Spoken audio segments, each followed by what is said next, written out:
ವಿದ್ಯಾರ್ಥಿಗಳೇ, ಈ ದಿನ 8ನೇ ತರಗತಿಯ ದೈಹಿಕ ಶಿಕ್ಷಣದ ತಾತ್ವಿಕ ವಿಭಾಗ ಅಧ್ಯಾಯ 11 ಪ್ರಥಮ ಚಿಕಿತ್ಸೆ ಬಗ್ಗೆ ನಾವು ತಿಳ್ಕೊಳ್ಳೋಣ. ಅಂದರೆ ನಾವು ಕಳೆದ ತರಗತಿಗಳಲ್ಲಿ ನಾವು ಪ್ರಥಮ ಚಿಕಿತ್ಸೆಯ ಒಂದು ಚಿಕಿತ್ಸೆಯಲ್ಲಿ ಸುಟ್ಟ ಗಾಯಗಳು ಅವು ಯಾವ ರೀತಿ ಸುಟ್ಟ ಗಾಯ ಆಗ್ತವೆ, ಯಾವಾಗ ಸುಟ್ಟ ಗಾಯ ಆಗುತ್ತೆ,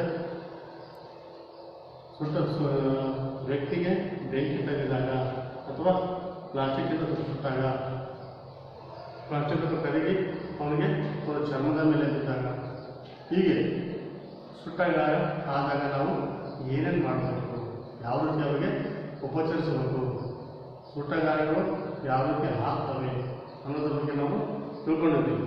ನಂತರ ಮೂರ್ಛೆ ಹೋಗೋದು, ಮೂರ್ಛೆ ಯಾಕೆ ಹೋಗ್ತಾರೆ,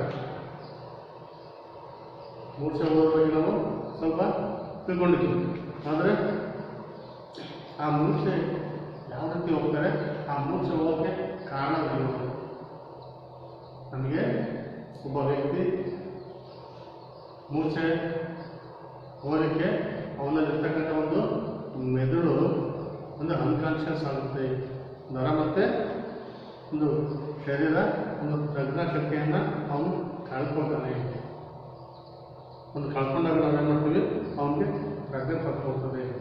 ಅದಕ್ಕೆ ನಾವು ಪ್ರಜ್ಞೆಯನ್ನು ತಪ್ಪಿದ್ದೇನೆ ಅಂತ ಹೇಳ್ತೀವಿ. ನಾವು ಎಲ್ಲೋ ಒಂದು ಕಡೆ ಹೋಗ್ತಿದ್ದೀವಿ, ಅಲ್ಲಿ ದೊಡ್ಡ ಒಂದು ಅಪಘಾತ ಆಗಿರುತ್ತೆ, ಅದು ನೋಡ್ಬಿಟ್ಟು ನಮಗೆ ಭಯ ಆಗುತ್ತೆ, ನಾವು ಪ್ರಜ್ಞೆನ ತಪ್ಪೋದು. ಅಂದರೆ ಆ ಟೈಮಲ್ಲಿ ಮೆದುಳಿನ ನರ ನಮಗೆ ಕೆಲಸವನ್ನು ಮಾಡಲ್ಲ, ಒಂದು ಆಘಾತವಾಗುತ್ತೆ, ಆ ರೀತಿ ನಾವು ಪ್ರಜ್ಞೆ ತರ್ತೀವಿ.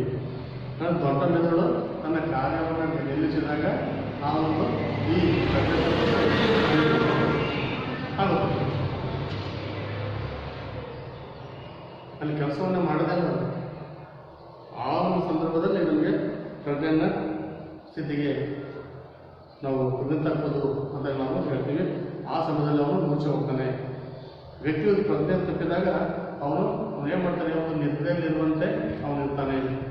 ಅಲ್ಲಿ ನಿದ್ರೆಯಲ್ಲಿರುವಂಥ ಅವನು ಗೋಚರಿಸಿದ್ರು ಸಹ ನಮಗೆ ಗೊತ್ತಾಗುತ್ತೆ ಅವನೇನು ಬಿಡೋದು ನಿದ್ದೆ ಮಾಡ್ಕೊತಾನೆ, ಅವನ ಪ್ರಜ್ಞೆ ತಪ್ಪಿ ಬಿದ್ದಿರ್ತಾನೆ. ಯಾವುದೋ ಒಂದು ಕಾರಣಕ್ಕೆ ಪ್ರಜ್ಞೆ ತಪ್ಪಿ ಬಿದ್ದಿರ್ತಾನೆ. ನಮಗೆ ನೋಡೋದೇನಾಗುತ್ತೆ, ಅವನೆಲ್ಲ ಮಲಗಿದಾನೆ ಬಿಡೋದು, ಮಲ್ಕೊಂಡಿದ್ದಾನೆ. ಅಲ್ಲಿ ದೇಹದ ಒಂದು ಯಾವುದೇ ರೀತಿಯ ಚಲನೆಯಲ್ಲಿ ತೋರ್ಪಡಿಸಲ್ಲ, ಯಾವುದೇ ಒಂದು ದೇಹದ ಚಲನೆ ಆಗಲ್ಲ. ಅವನು ಪ್ರಜ್ಞೆ ತಪ್ಪಿ ಹೆಂಗೆ ಬಿದ್ದಿರ್ತಾನೋ ಹಂಗೆ ಬಿದ್ದಿರ್ತಾನೆ.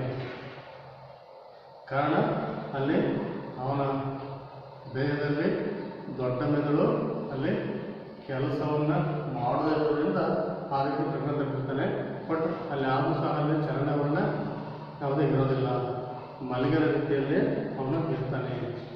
ಆದರೆ ಈ ಪ್ರಜ್ಞೆ ಎಚ್ಚರ ತಪ್ಪೋದು ಅಥವಾ ಪ್ರಜ್ಞೆ ತಪ್ಪೋದು ಯಾಕಾಗುತ್ತೆ, ಯಾರಿಗೆ ಗೊತ್ತಿಲ್ಲ ಹೇಳ್ತೀರಾ? ನೀವೆಲ್ಲರೂ ಬಿದ್ದಿರಾಗ ಬೀಳ್ತೀರ, ನೀವು ಬೀಳ್ತೀರ. ಯಾವಾಗ ನೀವೇನು ಮಾಡ್ತೀರ, ಬೆಳಗ್ಗೆಯಿಂದ ಏನು ತಿಂದೇ ಇರೋಲ್ಲ. ಆರೋಗ್ಯಕ್ಕೆ ನಾವು ಚೆನ್ನಾಗಿರ್ಬೇಕು ಅಂದರೆ ಚೆನ್ನಾಗಿ ಆಟ ಮಾಡ್ಬೇಕಾಗುತ್ತೆ, ಚೆನ್ನಾಗಿ ಊಟನೂ ಮಾಡ್ಬೇಕಾಗುತ್ತೆ. ನೀವೇನು ಮಾಡ್ತೀರಾ, ಬರೀ ಕೆಲಸ ಅಷ್ಟೇ ಮಾಡ್ತೀರಾ, ಆಮೇಲೆ ಸ್ಕೂಲಿಗೆ ಟೈಮ್ ಆಗ್ತು ಅಂತೇಳಿ ಹಂಗೆ ಬಂದ್ಬಿಡ್ತೀರಿ. ಅಲ್ಲೇನು ಊಟನೂ ಮಾಡಿಲ್ಲ, ತಿಂಡಿನೂ ತಿನ್ನಲ್ಲ. ಇಲ್ಲೇ ಮಾಡ್ತೀರಾ, ಫುಲ್ಲು ಬಿಸಿಲಿದ್ದಿರುತ್ತೆ, ಬಿಸಿಲಿಗೆ ನೀವು ನಿಂತಿರ್ತೀರ. ಬಿಸಿಲಿಗೆ ನಿಂತೇನಾಗುತ್ತೆ, ಅಲ್ಲೆಲ್ಲ ಮುಟ್ಕೊಂಡಂಗೆ ಆಗುತ್ತೆ, ಕಣ್ಣು ಒಂಥರ ಮಂಜಿಗೆ ಇರ್ತವೆ, ಕಣ್ಣು ಕಾಣಿಸಲ್ಲ. ಕಣ್ಣು ಕಾಣಿಸ ಏನು ಮಾಡ್ತೀವಿ, ಅಲ್ಲಿ ದುರ್ಗನೆ ಕೆಳಗೆ ಬಿದ್ದುಬಿಡ್ತೀರ. ಅದು ಪ್ರಜ್ಞೆ ತಪ್ಪೋದು. ಅಲ್ಲೂ ಸಹ ಮೆದುಳು ಕೆಲಸವನ್ನು ಮಾಡಲ್ಲ. ಕೆಲಸವನ್ನು ಮಾಡಲ್ಲ ಅಂದರೆ ನಿಮಗೆ ಕಣ್ಣು ಕಾಲು ಎಲ್ಲ ಥರ ಕತ್ತಲೆ ಆಗ್ಬಿಡ್ಸೋದು, ಕಣ್ಣು ಕತ್ತಲೆಗೊಳಿಸೋದು, ಕೈ ಕಾಲು ಅಂದರೆ ಕತ್ತರಿಸಿದ ಕಾಲು, ಈ ರೀತಿ ಸಹ ನಿಮಗೆ ಅನುಭವ ಆಗುತ್ತೆ. ಅದೇ ರೀತಿ ಬೇರೆ ರೀತಿ ಈಗ ಒಬ್ಬ ವ್ಯಕ್ತಿ ದುಶ್ಚಟಕ್ಕೆ ಬಿದ್ದಿರ್ತಾನೆ, ಯಾವುದು ಮದ್ಯಪಾನ ಮಾಡೋದಾಗ್ಬೋದು. ಮದ್ಯಪಾನ ಮಾಡಿ ಕಲ್ತಿದ್ದಾನೆ, ಅವನೇನು ಮಾಡ್ತಾನೆ, ಸ್ವಲ್ಪ ಕುಡಿಯೋದು ಬಿಡ್ತಾನೆ, ಸ್ವಲ್ಪ ಕುಡಿಯೋದು ಬಿಟ್ಟೆ ಮಾಡ್ತಾನೆ, ಜಾಸ್ತಿ 3 ಬಾಟಲಿ ಕುಡಿಯೋದು ಮಾಡ್ತಾನೆ, 3 ಬಾಟಲಿ ಕುಡಿದ್ಬಿಡ್ತಾನೆ. 3 ಬಾಟಲಿ ಕುಡಿತಾನೆ. ಅವಾಗೇನಾಗುತ್ತೆ, ಅಲ್ಲಿ ಅವನಿಗೆ ದೇಹದಲ್ಲಿ ಸ್ಥಿತಿನೇ ಅನ್ಕಾನ್ಷಿಯಸ್, ನಿಲ್ಲಕ್ಕೆ ಆಗಲ್ಲ, ಅವನಿಗೆ ಶಕ್ತಿನೇ ಇರಲ್ಲ. ನೋಡ್ತಾ ಇದ್ದಾರೆ ನೀವು, ಜಾಸ್ತಿ ಎಣ್ಣೆ ಬಿಡೋದು ಆ ಕಡೆ ಬಿಡ್ತಾನೆ, ಆ ಕಡೆ ಈ ಕಡೆ ಬಿಡ್ತಿರ್ತಾನೆ. ಹೀಗೆ ರೋಡ್ ತುಂಬ ಕ್ರಾಸ್ ಮಾಡ್ಕೊಂಡು ಆಗ್ತಿಲ್ಲ, ಈ ಕಡೆಗೆ ಇರ್ತಿದ್ದ ಆ ಕಡೆಗೆ ಈ ರೀತಿ ಓಡಾಡ್ತಾ ಇರ್ತಾನೆ. ಈ ರೀತಿ ಸಹ ನಾವು ಅಲ್ಲಿ ಪ್ರಜ್ಞೆ ತಪ್ತಾನೆ, ಅವ್ನಿಗೆ ಎಚ್ಚರ ಇರಲ್ಲ.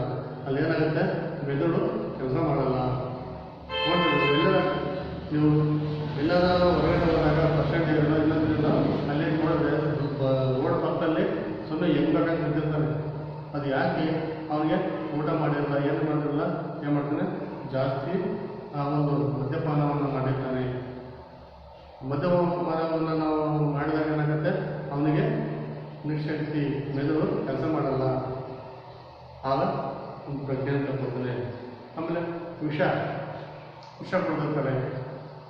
ಒಬ್ಬ ವ್ಯಕ್ತಿ ಯಾರಾದರೂ ವಿಷ ಪ್ರಾಶನ ಮಾಡಿದಾಗ, ಅಂದರೆ ಅವನಿಗೆ ಬದುಕಲಿಕ್ಕೆ ಆಸೆಯಿಂದ ಇದ್ದಾಗ, ಏನೋ ನಿರಾಶ್ರಿತನಾದಾಗ ಅವನ ಮಾಡ್ತಾ ನಾವು ಇರೋದೇ ಬೇಡ, ನಾನು ಸತ್ಬಿಡ್ತೀನಿ, ಸಾಯ್ಬೇಕು ಅಂತ ಹೇಳ್ಬಿಟ್ಟು ಏನೋ ಮಾಡ್ತಾರೆ, ಏನಾದರೂ ಕ್ರಿಮಿನೇಷಕವನ್ನು ಅವನು ಕುಡಿತಾನೆ. ಕುಡಿದಾಗ ಏನು ಮಾಡ್ತಾನೆ, ಅವನಿಗೆ ಮೈಕಲ್ಲೆಲ್ಲ ನರಳೆಲ್ಲ ಅದು ವಿಷ ತಂದುಬಿಟ್ಟು ಮೆದುಳು ಕೆಲಸ ಮಾಡಲ್ಲ. ಆ ಒಂದು ಸಮಯದಲ್ಲಿ ಸಹ ಅಲ್ಲಿ ಅವನು ಪ್ರಜ್ಞೆಯನ್ನು ತಪ್ತಾನೆ. ನೋಡಿದ್ರೆ ಊರುಗಳಲ್ಲಿ, ಹಳ್ಳಿಗಳಲ್ಲಿ ಕೆಲವೊಂದು ಸಂದರ್ಭದಲ್ಲಿ ಈ ರೀತಿ ಹಾಲಾಗುತ್ತೆ. ಮನೆಯಲ್ಲಿ ಎದಕ್ಕೋ ಕೆಲಸಕ್ಕೆ ಅಂತೇಳಿ, ಯಾವುದೋ ಹೊಲ ಕೆಲಸಕ್ಕೆ, ಹೊಲದಲ್ಲಿ ಏನೋ ಮಾಡಲಿಕ್ಕೆ ಅಂತೇಳಿ ಅಲ್ಲಿ ಔಷಧ ಇಟ್ಟಿರ್ತಾರೆ.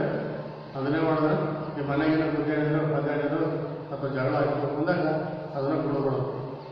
ಕುಡ್ದಾಗುತ್ತೆ ಅಲ್ಲಿ ಅವನ ದೇಹದಲ್ಲಿ, ಅವನ ನರಗಳಲ್ಲಿ ಅವತ್ತು ವಿಷಪ್ರಾಶನ ಅಲ್ಲಿ ಆಗುತ್ತೆ. ಆಗ ಏನಾಗುತ್ತೆ, ಅವನಿಗೆ ಪ್ರಜ್ಞೆಯನ್ನು ತಪ್ಪುತ್ತೆ.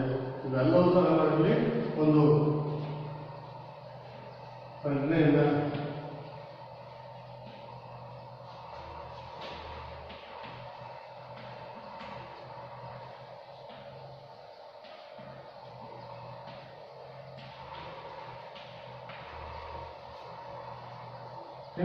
ಕಾರಣಗಳು. ಹೇಗೆ ಒಂದು ಒಳ್ಳೆಯ ಮಟ್ಟದ ವಿಷ ಕುಡಿಯುವುದು,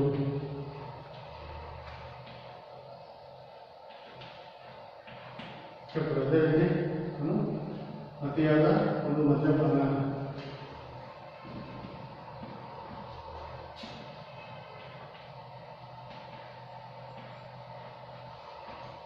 ಅತಿಯಾದ ಮದ್ಯಪಾನ ಮಾಡಬಹುದು.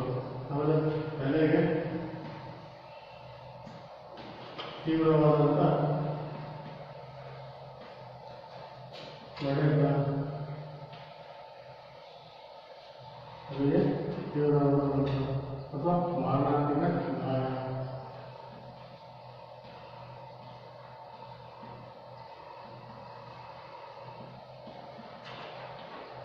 ಮಾರಣಾಂತಿಕ ಗಾಯ ಮತ್ತು ಇಲ್ಲಂದ್ರೆ ಅತಿ ರಕ್ತ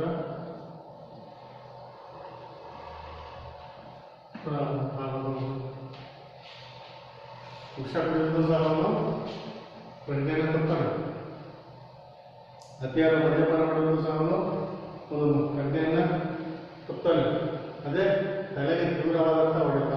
ಇಲ್ಲಿ ಒಂದು ಅಕಸ್ಮಾತ್ ಏನಾದರೂ ಒಬ್ಬರಿಗೊಬ್ಬ ಜಗಳ ಆದಾಗ,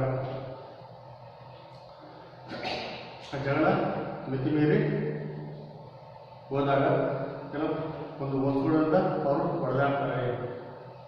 ಹೊಡೆದಾಡಿದಾಗ ಏನಾದರೂ ಏಟು ತಲೆಗೇನಾದರೂ ಜೋರಾಗಿ ಏಟಿದ್ದಾಗ ಅವನು ಸಹ ಅವನು ಒಂದು ಪ್ರಜ್ಞೆಯನ್ನು ತಪ್ಪಿಸಲಿಕ್ಕೆ ಸಾಧ್ಯವಾಗುತ್ತೆ ಆಗ್ತದೆ. ಇಲ್ಲಾಂದರೆ ಏನಾಗುತ್ತೆ, ಒಂದು ಅಪಘಾತಕ್ಕೀಡಾದಾಗ ಅವನೇನಾದರೂ ತಲೆಗೆ ಅವನಿಗೆ ಏಟು ಬಿದ್ದಾಗ ಅವನು ಎಚ್ಚರ ತಪ್ಪೋದು ಅಥವಾ ಪ್ರಜ್ಞೆ ತಪ್ಪೋದು ಆ ಒಂದು ಸಂದರ್ಭ ಸಹ ಆಗುತ್ತೆ. ಅಥವಾ ತಲೆಗೆ ತಿರುಗುತ್ತದೆ. ಆಮೇಲೆ ಮಾನಸಿಕ ಗಾಯ ಅಂದರೆ ಒಬ್ಬರಿಗೊಬ್ಬರು ಹೊಡೆದಾಟ ಜಗಳ ಫಲ ಆದಂಥ ಅವರಿಗೆ ಪ್ರಜ್ಞೆ ತಪ್ಪಕ್ಕೆ ಅದು ಆಗ್ತದೆ. ಅದೇ ರೀತಿ ಅತಿಯಾದ ಒಂದು ರಕ್ತಸ್ರಾವ, ಅದೇ ಏನಾದರೂ ಅಪಘಾತವಾದಾಗ ಒಂದು ಬಸ್ಸು ಕಾರು ಇನ್ನೊಂದು ಏನೋ ಜಾಸ್ತಿ ಅಪಘಾತ ಆಗಿ ಜಾಸ್ತಿ ಬರ್ತದಿತ್ತು, ಆಗ ಅದರಲ್ಲಿರ್ತಕ್ಕಂಥ ರಕ್ತ ಏನೋ ಮೈಯ ಕೈಯೆಲ್ಲ ಫ್ರ್ಯಾಕ್ಚರ್ ಆಗಿಬಿಟ್ಟು ರಕ್ತ ಎಲ್ಲ ಸೋದೋಗುತ್ತೆ. ಆ ಒಂದು ಅತಿ ರಕ್ತಸ್ರಾವ ಆದರೂ ಸಹ ಅಲ್ಲಿ ಒಂದು ಪ್ರಜ್ಞೆಯನ್ನು ತಪ್ಪಲಿಕ್ಕೆ ಅದೊಂದು ಕಾರಣವಾಗ್ತದೆ. ಆ ರೀತಿಯಲ್ಲೂ ಸಹ ಇಲ್ಲಿ ಆಗುತ್ತದೆ. ಅಂದರೆ ಇಲ್ಲಿ ನಂತರ ನಾನಾದಾಗ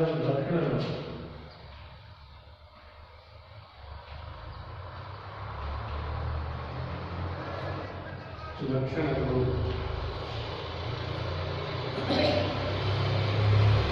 ಆ ಕಾರಣಕ್ಕನುಸಾರವಾಗಿ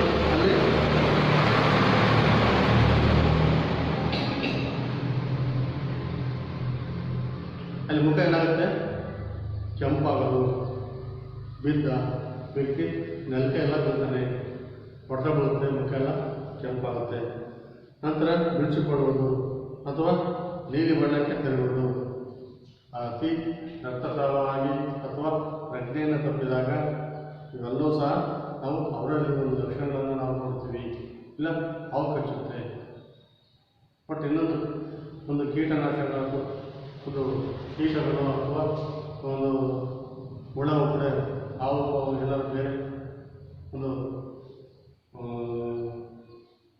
ಸೇಲ ಆಗ್ಬೋದು, ಜರಿ ಆಗ್ಬೋದು, ಇನ್ನೊಂಥರ ಏನೋ ಸಣ್ಣ ಪುಟ್ಟ ಹುಳುಗಳು ಏನಾದರೂ ನಮಗೆ ಕಡಿದಾಗ ಆಗ ಅಲ್ಲಿ ನಮ್ಮ ದೇಹವು ಸಹ ಸ್ವಲ್ಪ ಹಚ್ಚಿಗೆ ಹಸಿರು ಬಣ್ಣಕ್ಕೆ ತಿರುಗುವ ಒಂದು ಸಾಧ್ಯತೆಯೂ ಸಹ ಉಂಟಾಗುತ್ತೆ. ಅಂದರೆ ಅವರ ಪ್ರಜ್ಞೆ ತಪ್ಪಿರ್ತಾರೆ, ಆದರೂ ಸಹ ಅವ್ರ ಮೈ ಮೇಲೆ ಈ ಒಂದು ಲಕ್ಷಣಗಳು ನಮಗೆ ಕಾಣ್ತಾ ಇರುತ್ತೆ. ಒಂದು ಈಗ ಮುಖ ಕೆಂಪಾಗೋದು, ಅಂದರೆ ಉರಿ ಉರಿ ಹಾಗೆ ಹುಳ ಕಡಿದಾಗ ಆ ರೀತಿ ಆಗುತ್ತೆ ಮುಖದಲ್ಲಿ. ಆಮೇಲೆ ಬಿಳಿಸ್ಕೊಳ್ಳೋದು, ಮುಖ ಎಲ್ಲ ಅಂದರೆ ಬಿಳಿಸ್ಕೊಳ್ಳೋದು, ಬಿಳಿ ಬಿಳಿ ಬಿಳಿ ಅನ್ನಂಗೆ ಸ್ವಲ್ಪ ಆಗೋದು. ನಂತರ ಇಲ್ಲ ನೀಲಿ ಬಣ್ಣಕ್ಕೆ ಅದು ತಿರುಗೋದು, ಮೈಯೇ ನೀಲಿ ಬಣ್ಣಕ್ಕೆ ತಿರುಗೋದು. ಈ ರೀತಿ ಲಕ್ಷಣವನ್ನು ಸಹ ಕಾಣ್ತೀವಿ. ನಂತರ ಉಸಿರಾಟದಲ್ಲಿ ಒಂದು ವ್ಯತ್ಯಾಸವನ್ನು ನಾವು ಕಾಣ್ತೀವಿ. ಇವಾಗ ಏನಾದರೂ ಪ್ರಜ್ಞೆ ತಪ್ಪಿದಾಗ ಅಲ್ಲಿ ಏನು ಅವನಿಗೆ ತೊಂದರೆ ಆಗಿದ್ದು ಅದರ ಮೇಲೆ ಅಲ್ಲಿ ಒಂದು ಲಕ್ಷಣಗಳನ್ನು ನಾವು ನೋಡ್ತೀವಿ. ಅವೆಲ್ಲವೂ ಸೂಕ್ಷ್ಮವಾಗಿ ನಮಗೆ ಗಮನಕ್ಕೆ ಸಿಗುತ್ತದೆ. ನಂತರ ನಾಡಿ ಮಿಡಿತದಲ್ಲಿ ವ್ಯತ್ಯಾಸ ಉಂಟಾಗ್ತದೆ. ಅಂದರೆ ಬಡಿತದಲ್ಲಿ ಹೃದಯದ ಶ್ವಾಸಕೋಶದ ಸಹ ಶ್ವಾಸಕೋಶದ ಒಂದು ಮಿಡಿತ, ಅದರಲ್ಲೂ ಸಹ ನಾವು ವ್ಯತ್ಯಾಸವನ್ನು ನಾವು ನೋಡ್ತೀವಿ ಆ ಲಕ್ಷಣಗಳನ್ನು. ಅದೇ ರೀತಿ ಈ ರೀತಿ ಆದಾಗ ನಾವು ಏನು ಮಾಡಬೇಕು, ಉಪಚಾರ ಮಾಡಬೇಕಾದ್ರೆ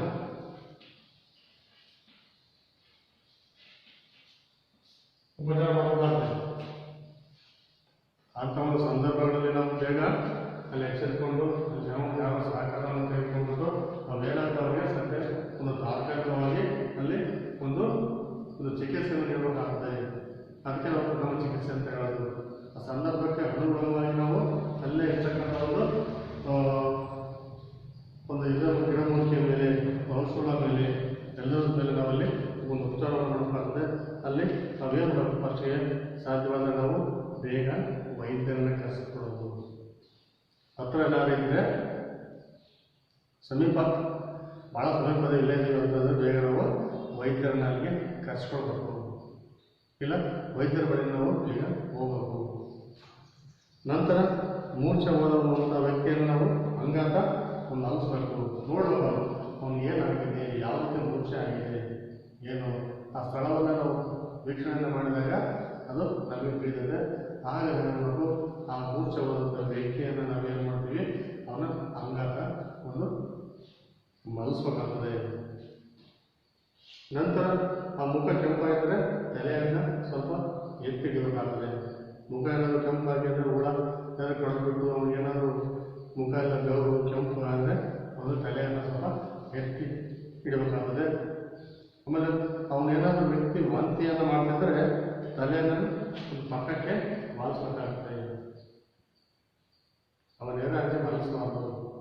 ಸೈಡಿಗೆ ಕತ್ತನ್ನು ಸೈಡಿಗೆ ತಿರುಗಿಸ್ಬೇಕು. ಏನು ಮಾಡ್ತಾರೆ, ಏನಾದರೂ ವಿಷ ಪ್ರಾಶನ, ಏನಾದರೂ ವಿಷ ಒಂದು ಜಂತುಗಳು ಏನಾದರೂ ಅವನಿಗೆ ಕಳೆದಿದ್ರೆ ಅದಕ್ಕೆ ತಾತ್ಕಾಲಿಕವಾಗಿ ಇವರೇನಾದರೂ ಅಲ್ಲಿ ಇರ್ತಕ್ಕಂಥ ಒಂದು ಔಷಧಿಯನ್ನು ಏನಾದರೂ ಅಥವಾ ಅವನನ್ನು ಕುಡಿಸಿದ್ರೆ ಅವನು ವಾಂತಿ ಮಾಡ್ಕೊತಾನೆ. ಆಗ ವಾಂತಿ ಮಾಡ್ಕೊಳ್ಳೋ ಸಂದರ್ಭದಲ್ಲಿ ನೋಡಿಬಿಟ್ಟು ಅವನನ್ನು ಕತ್ತನ್ನು ಅಂದರೆ ವಾಲೆಯಾಗಿ ಅದನ್ನು ಇಡಬೇಕಾಗ್ತದೆ. ಮುಖ ಬಿಡಿಸ್ಕೊಂಡಿದ್ರೆ ತಲೆ ಭಾಗವನ್ನು ಹಿಂದಕ್ಕೆ ಮತ್ತು ಕೆಳಕ್ಕೆ ಬಾಗಿಸಬೇಕು. ಅಂಗೈ ಮತ್ತು ಪಾದಗಳನ್ನು ಕೈಗಳಿಗೆ ಮುಚ್ಚಿ ಶಾಖವನ್ನು ಅಲ್ಲಿ ಮಾಡಬೇಕಾಗ್ತದೆ. ಮುಖದಿಂದ ಬಿಡಿಸ್ಕೊಂಡಿದ್ರೆ ಅವನು ಮುಖದ ಬೆಳವಣಿಗೆ ಮತ್ತು ಗಲ್ಗಲ್ಲಿ ಆಟೋದಲ್ಲಿದ್ದರೆ ಒಂದು ತಲೆಯ ಭಾವನ ಹಿಂದಕ್ಕೆ ಮತ್ತು ಕೆಳಕ್ಕೆ ಅದನ್ನ ಬಾಗಿಸ್ಬೇಕಾಗ್ತದೆ, ಸ್ವಲ್ಪ ಒಡೆಸ್ಬೇಕಾಗ್ತದೆ. ಮತ್ತು ಅಂಗೈ ಮತ್ತು ಪಾದಗಳಿಂದ ಅಲ್ಲಿ ಸ್ವಲ್ಪ ಉಜ್ಜಬೇಕಾಗ್ತದೆ. ಅಂಗೈಗಳನ್ನು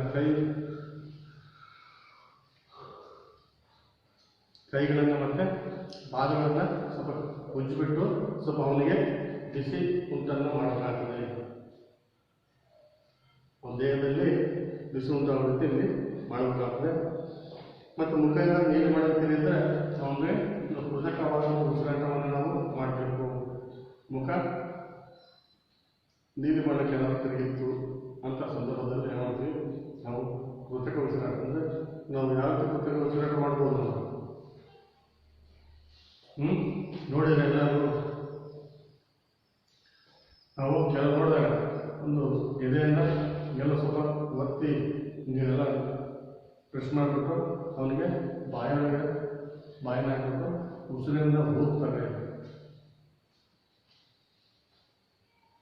ಇಲ್ಲಾಂದರೆ ನಾವು ಆಸ್ಪತ್ರೆಯಲ್ಲಿ ಒಂದು ಕೃತಕ ಉಸಿರಾಟ ವೆಂಟಿಲೇಟರಲ್ಲಿ ಇಟ್ಬಿಟ್ಟು ಕೃತಕ ಉಸಿರಾಟ ಅವನಿಗೆ ಬೇಗ ಕೊಡುವಂಥ ಒಂದು ವ್ಯವಸ್ಥೆಯನ್ನು ನಾವು ಮಾಡಬೇಕಾಗ್ತದೆ. ರೋಗಿಗೆ ಶುದ್ಧ ಗಾಳಿ ದೊರೆಯುವಂತೆ ನಾವು ನೋಡ್ಕೊಳ್ಬೇಕು. ರೋಗಿ ಯಾರು ತಪ್ಪು ಜನೆಲ್ಲ ಮುದುಕೈಗೆ ಕೊಡ್ತಾರೆ, ತುಂಬ್ಕೊಂಡ್ಬಿಡ್ತಾರೆ. ತುಂಬ್ಕೊಂಡ್ಬಿಟ್ಟು ಏನಾಗುತ್ತೆ, ಅಲ್ಲಿ ಗಾಳಿ ಆಗಲ್ಲ, ಅಲ್ಲಿ ಇನ್ನೊತ್ತು ಅವರಿಗೆ ಸೆಕೆ ಆಗುತ್ತೆ. ಅಲ್ಲಿ ನೋಡಿ ಏನಾದರೂ ಆದಾಗ ಅಲ್ಲಿ ಜಾಸ್ತಿ ಜನಗಳು ಎಲ್ಲ ಒಳಗೊಂಡ್ಬಿಡ್ತಾರೆ. ಒಳಗೊಂಡೆಲ್ಲ ಮುಚ್ಕೊಂಡ್ಬಿಡ್ತಾರೆ, ಎಲ್ಲ ಬೆಕ್ಕಬೇಕಂತ ಅಲ್ಲೇ ಸ್ವಲ್ಪ ಗಾಳಿ ಅವನಿಗೆ ಕಲ್ಲದೇ ಅಲ್ಲ. ಮತ್ತು ನಾವು ಗಾಡಿ ಹೊಡಿಬೇಕಾಗ್ತಲ್ಲ ಇದ್ದಂಥ ಅದಕ್ಕೆ ಏನು ಮಾಡ್ಬೇಕು, ನಾವು ಆ ಜನಗಳನ್ನ ಸ್ವಲ್ಪ ದೂರ ಸರಿಸ್ಬಿಟ್ಟು ಅಲ್ಲಿ ಒಂದು ಶುದ್ಧವಾದ ಗಾಳಿ, ಒಳ್ಳೆಯ ಗಾಳಿ ಅವನಿಗೆ ಸಿಗುವ ರೀತಿಯಲ್ಲಿ ಅಲ್ಲಿ ನೋಡ್ಕೊಂಡು ವ್ಯವಸ್ಥೆಯನ್ನು ನಾವು ಮಾಡಬೇಕಾಗ್ತದೆ. ತುಂಬ ಶರೀರದಿಂದ ಏನಾದರೂ ಅವನ ಬಟ್ಟೆ ಬಿಗಿಯಾಗಿದ್ದರೆ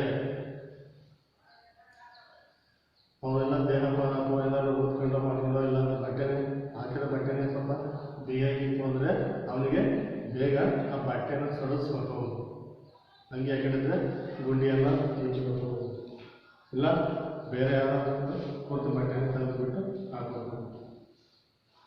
ಅವನಿಗೆ ಮೈಯಾಗೆಲ್ಲ ಒಂದು ಗಾಳಿ ತಗುಲುವಾಗೆ ಅಲ್ಲಿ ನೋಡ್ಕೋಬೇಕಾಗ್ತದೆ. ಕೆಲವರು ಏನು ಮಾಡ್ತಾರೆ, ಶಾಲಾ ಮಕ್ಕಳು ಹಸಿನಿಂದಾಗಲಿ ಅಥವಾ ತಡಿನಿಂದಾಗಲಿ ಸಹ ನಾನು ಹೇಳ್ತಾನಾಗಲಿ ಒಂದು ಮೂರ್ಛೆ ಹೋಗ್ತಕ್ಕಂಥ ಸಂದರ್ಭಗಳು ಸಹ ಉಂಟು. ನೀವೇನು ಮಾಡ್ತಾರೆ ಅದನ್ನು ಹೇಳಿದ್ರೆ ಮನೆಯಲ್ಲಿ ನೀವೇನು ತಿನ್ನೋದಿಲ್ಲ, ಶಾಲೆಗೆ ಎಲ್ಲ ಆಟ ಆಡಕ್ಕೆ ಹೋಗ್ಬಿಡ್ತೀರಾ, ಎಲ್ಲ ಯಾರ ಮನೆ ಕೂತ್ಕೊಂಡ್ಬಿಡ್ತೀರಾ, ಇಲ್ಲ ಟಿ ವಿ ಓದಕ್ಕೆ ಕೂತಿರ್ತೀರಾ. ಅಲ್ಲ ಟೈಮ್ ಅಂತ ಏನು ಮಾಡ್ತಿದ್ದೀವೋ ಒಂದೇ ಪಟ್ಟಿಗೆಲ್ಲ ಬಟ್ಟೆನೆಲ್ಲ ತಗೊಂಡ್ಬಿಡೋದು, ಹಾಕೊಂಡ್ಬಿಡೋದು, ಹಾಗೆ ಬ್ಯಾಗ್ ಹೊತ್ತು ಬಂದ್ಬಿಡೋದು, ಊಟಲ್ಲ ಏನಿಲ್ಲ. ಆ ಒಂದು ಸಂದರ್ಭದಲ್ಲೂ ಸಹ ನೀವು ನಮಗೆ ಅಲ್ಲಿ ಏನಾಗುತ್ತೆ, ಮೂರ್ಛೆ ಹೋಗ್ತಕ್ಕಂಥ ಒಂದು ಸಂಭವ ಇರ್ತದೆ ಊಟ ಮಾಡೋದಲ್ಲೇ ಬಂದಾಗ. ಅಂಥ ಸಮಾಜದಲ್ಲಿ ಒಂದು ಅಪಘಾತಕ್ಕೆ ಒಳಗಾದ ಒಂದು ಮಗುವನ್ನು ನಾವು ಏನು ಮಾಡ್ತೀವಿ, ಆ ಮಗುವನ್ನು ಅಂಗಾತ ಬಳಸಿಬಿಟ್ಟು ಅವನಿಗೆ ಕಾಲುಗಳನ್ನು ಸ್ವಲ್ಪ ಮೇಲೆ ಎತ್ತಿ ತಲೆಯನ್ನು ಸ್ವಲ್ಪ ಹಿಂಭಾಗಕ್ಕೆ ಒಂದು ಸ್ವಲ್ಪ ಬಗ್ಗಿಸಿ ಹೃದಯಕ್ಕೆ ರಕ್ತ ಚಲಿಸುವಂತೆ ಅವನಿಗೆ ಮಾಡಬೇಕಾಗ್ತದೆ.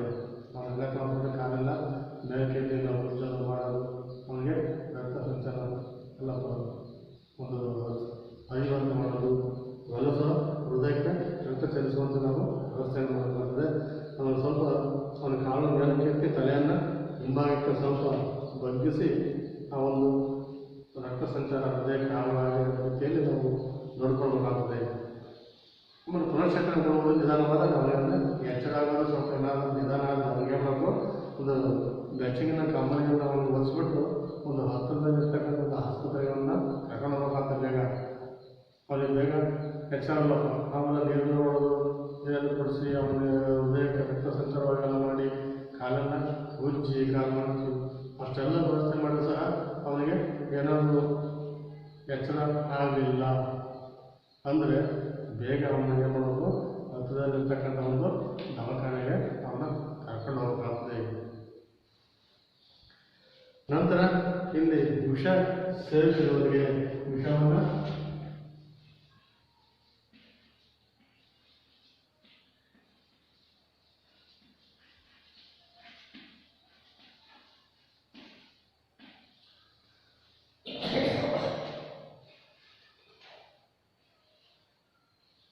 ಸೇರಿದಾಗ ಏನು ಮಾಡಬೇಕು,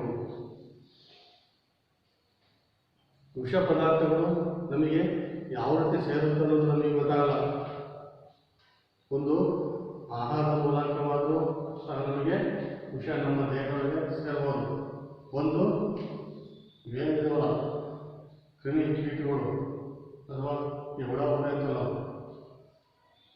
ಹಾವು, ಚೇಳು, ಜರೆ, ಬೇರೆ ಬೇರೆ ವಿಷಪೂರಿತ ಒಂದು ಕೀಟಗಳು, ಅದರಿಂದಲೂ ಸಹ ನಮಗೆ ವಿಷ ನಮ್ಮ ದೇಹದೊಳಗೆ ಸೇರಬಹುದು. ಇಲ್ಲ ಚುಚ್ಚುಮದ್ದು ಮೂಲಕ ಚುಚ್ಚುಮದ್ದು ಬೇಕಂದ್ರೆ ಉದ್ದೇಶಪೂರ್ವಕ ಯಾರೋ ಅವನಿಗೆ ಆದಾಯ ಏನು ಮಾಡ್ತಾರೆ, ಆದಾಯ ವಿಷವನ್ನು ಒಂದು ಚುಚ್ಚುಮದ್ದು ಮುಖಾಂತರ ಚುಚ್ಚು ಬಿಡಬೇಕು. ಅದರಿಂದಲೂ ಸಹ ನಮ್ಮ ದೇಹದೊಳಗೆ ವಿಷ ಸೇರಲಿಕ್ಕೆ ಅವಕಾಶ ಇದೆ. ಕೆಲವು ಬಾರಿ ಏನು ಮಾಡ್ತಾರೆ, ಒಂದು ನೇರವಾಗಿ ಸೇರಿಸೋ ಮೂಲಕ ಇಲ್ಲಿ ಏನಾಗುತ್ತೆ, ದೇಹವನ್ನು ಸಹ ಅಲ್ಲಿ ಸೇರ್ಬೋದು. ಆಮೇಲೆ ವಿಷಜಂತುವಾದಂತಹ ಇವು ಹೇಳಿದಾಗಲೇ ಹಾವಾಗೋದು, ಆಮೇಲೆ ಚೇಳಾಗೋದು, ಜೇನು, ಆಮೇಲೆ ಈ ಜೇಡುಗಳು, ಆಮೇಲೆ ನಾವು ಈ ಹುಚ್ಚುನಾಯಿ, ಇವೆಲ್ಲವೂ ಸಹ ನಾವು ಕಡಿದಾಗ ನಮಗೆ ವಿಷ ನಮ್ಮ ದೇಹದಲ್ಲಿ ಸೇರುತ್ತೆ. ಚುಚ್ಚಿದಾಗ, ಕಡಿದಾಗ ಅವೆಲ್ಲವೂ ಸಹ ಅದರಿಂದಲೂ ಸಹ ನಮ್ಮ ವಿಷ ನಮ್ಮ ದೇಹದಲ್ಲಿ ಸೇರುತ್ತದೆ. ಈ ಒಂದು ಸಮಯದಲ್ಲಿ ನಾವು ಯಾವ ರೀತಿ ಉಪಚಾರ ಮಾಡಬೇಕಾಗುತ್ತದೆ, ಅಲ್ಲಿ ಏನು ನಾವು ವಿಷ ಸೇರಿಸಿದ ವ್ಯಕ್ತಿಗೆ ನಾವು ಒಂದು ವಾಂತಿ ಮಾಡಿಸಬೇಕಾಗ್ತದೆ. ಬೇಗ ಅವನಿಗೆ ವಾಂತಿ ಮಾಡಿಸಿದರೆ ವಿಷದ ಒಂದು ತೀಕ್ಷ್ಣತೆಯನ್ನು ಅವು ಸ್ವಲ್ಪ ಕಡಿಮೆ ಮಾಡಬಹುದು.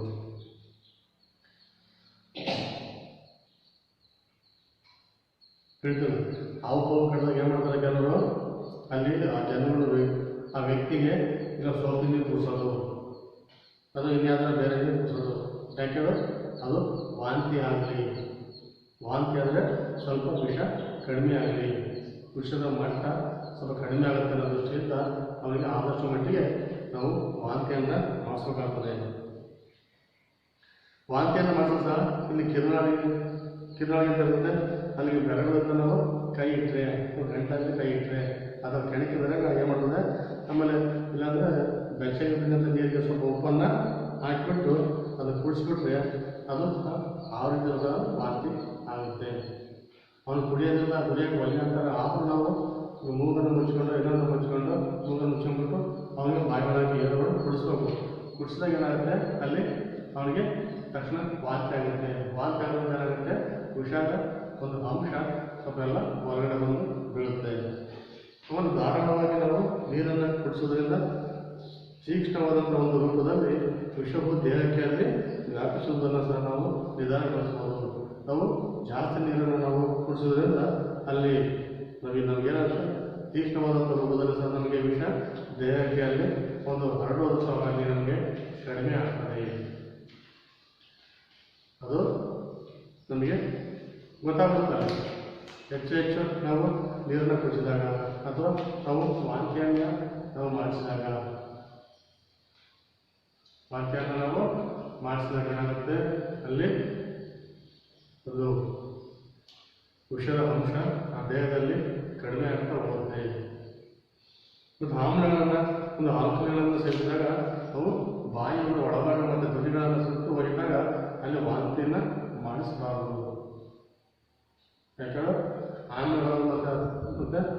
ಮಾಂಸಖನಿಗಳನ್ನು ನಾವು ಸೇರಿಸಿದಾಗ ಇದು ಬೇರೆ ಬೇರೆ ಕೆಮಿಕಲ್ಸ್ಗಳನ್ನು ಏನಾದರೂ ನಮ್ಮ ದೇಹದೊಳಗೆ ಸೇರಿದಾಗ ಅಲ್ಲಿ ಬಾಯಿಗಳ ಒಳಭಾಗ ಮತ್ತು ತುಟಿಗಳು ಏನಾದರೂ ಸುಟ್ಟು ಹೋಗಿದ್ದಾಗ ಸುಟ್ಟಿರ್ತದೆ, ತುಟಿ ಆಗ್ಬೋದು, ಒಳಗಡೆ ದವಡೆ ಅಥವಾ ನಾಲಿ, ಅಂಥ ಸಮಯದಲ್ಲಿ ನಾವು ವಾಂತಿಯನ್ನು ಮಾಡಿಸಬಾರ್ದು. ಅಂಥ ಸಮಯದಲ್ಲಿ ನಾವು ಆದಷ್ಟು ಬೇಗ ನಾವು ಏನು ಮಾಡಬೇಕು, ಅಲ್ಲಿ ವೈದ್ಯರ ಬಳಿಗೆ ಅವರನ್ನು ನಾವು ಕರ್ಕೊಂಡು ಹೋಗಬೇಕು. ಆ ಒಂದು ಸಂದರ್ಭದಲ್ಲಿ ನಾವು ಏನಾದರೂ ವಾಂತಿಯನ್ನು